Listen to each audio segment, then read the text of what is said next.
साकिब चद्दर के जो वकील हैं अपना मियां अली इशफाक साहब, who is a great lawyer I must say, और आज उन्होंने जो प्रेस कॉन्फ्रेंस की है उसके बाद तो मैं कहता हूँ क्या ही बात है। आप बहुत जबरदस्त वो प्रेस कॉन्फ्रेंस उन्होंने की है, और उस प्रेस कॉन्फ्रेंस के बाद मेरा नहीं ख्याल कि साकिब को कोई हाथ भी लगा सकता है, ये साफ पता चल रहा है।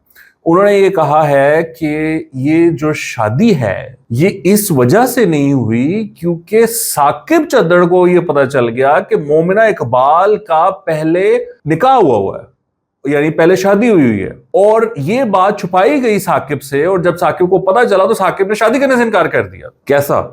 कैसी कहानी जो है वो घुमाई गई है, जबरदस्त। तो मियां अली इशफाक ने बड़ी जबरदस्त प्रेस कॉन्फ्रेंस करते हुए he has turned the tables sort of.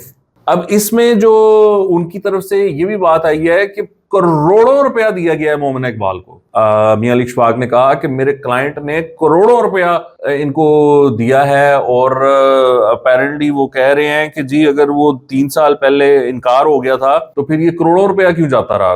गाड़ी की भी बात हो रही है, वो गाड़ी का भी मामला है, वो अल्लाह बेहतर जानता है कि वो क्या मामला है, क्या नहीं दिया क्या नहीं लिया।